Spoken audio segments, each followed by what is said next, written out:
שלמד לססני לאומן יובי עזרי עזרי ממד הנצח שמעבוד צלי תלמד רגלך עלינו שומרך הנה לא יונים ולשון שם ישראל אדוני שומרך אדוני צילך על יד ימינך יום שמש לא יקקו וירא בה לא ילו אדוני ישמוך בכל רואי ישמור את נפשך אדוני שמצא יצרו ויחו מעטו ויד אילו. Mes chers amis, prenez un peu de tzedaka, mettez dans la boîte tzedaka et ensemble prions ensemble, donnons de la tzedaka ensemble, étudions ensemble, nous allons mériter ce que Moshe Rabbeinu prie à Kadosh Baruch Hu, qu'il mérite de l'avoir.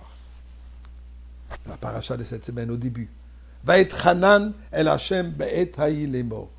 Moshe Rabbeinu partage avec l'âme Israël que j'ai prié, j'ai demandé, j'ai exigé de Dieu qu'il me permette Ebrana ve'eret haaretz hatova. Je te prie, laisse-moi traverser et voir le bon pays qui est de l'autre côté du Jourdain. Cette bonne montagne est le Liban. Nous dit Rashi, quelle montagne, quelle est cette beauté qu'il veut voir de l'autre côté? Hahar Hatov, Yerushalayim. Et le Beth Amikdash, il dit, je veux venir en Eretz Israël pour voir Yerushalayim, la Kedusha de Yerushalayim et le Beth Amikdash.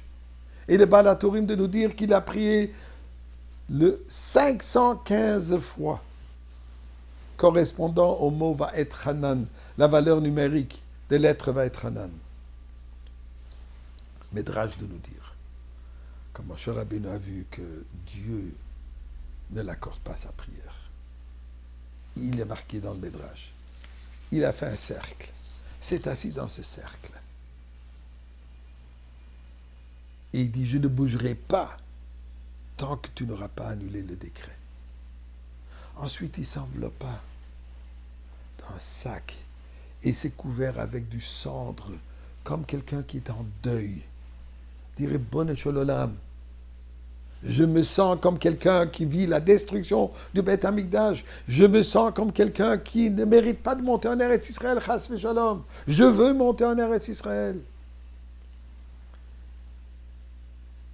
Médrage de nous dire que Dieu a donné l'ordre à toutes les portes de toutes les salles de prière, toutes les salles où les prières entrent, de fermer toutes les portes, de assurer que la prière de Moshe Rabbeinu ne puisse pas percer.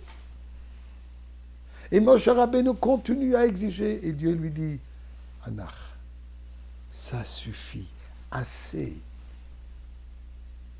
Comme Moshe Rabbeinu voit que Dieu ne va pas le laisser rentrer comme Moshe Rabbeinu. Alors elle demande, laisse-moi rentrer comme un individu, inconnu. Quitte même que je vienne comme une bête des champs qui broute l'herbe et boit de l'eau et voit le monde de cette façon. Et Dieu dit, assez. Laisse-moi voler comme un oiseau qui voit d'au-dessus. Je ne viendrai pas comme Moshe Rabbeinu. Je viendrai comme animal, comme un oiseau. Pour que je puisse, moi, au moins voir le Beth Amikdash. Pour que je puisse, moi, au moins voir, mériter de voir Yerushalayim dans sa splendeur, de voir la Kedusha. Dieu dit assez. Et pourquoi les os de Yosef ont pu être enterrés en Eretz Israël et moi, je n'ai pas droit de monter en Eretz Israël? Et Dieu lui dit, Yosef, quand il a été introduit, Ish Ivri, c'est un Hébreu, il n'a pas renoncé. Il a accepté, oui, je suis un enfant des Hébreux qui ont été vendus en esclavage. Toi, quand tu es arrivé à Midian, tu as été introduit comme Ish Mitzri, tu as accepté. Donc, pour l'instant, tu vas rester avec cette génération de Mitzri. Moshe Rabbeinu nous demande à Kadosh Baruch Hu, je veux que ça soit déjà la Géoula finale.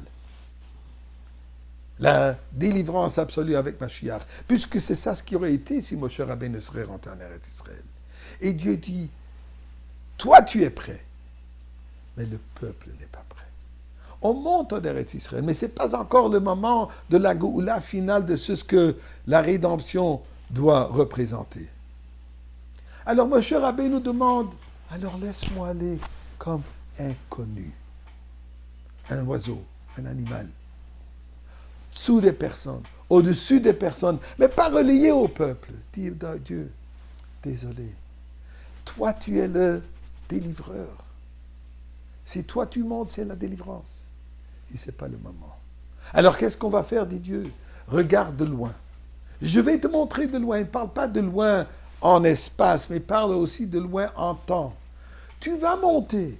Puisque Moshe au Goël Rishon, au Goël Acharon, Moshe c'est le premier délivreur, le premier Mashiach, c'est le dernier. Ton âme va s'imposer dans l'âme de Mashiach, et là tu vas délivrer le peuple juif. Mais dans le futur. Eh bien, à Kadosh Baruch Hu, le futur c'est prêt maintenant. Nous sommes ce futur que Moshe Rabbeinu a vu. Alors, Ribono Shel Olam, pourquoi attendre demain si tu peux le faire aujourd'hui?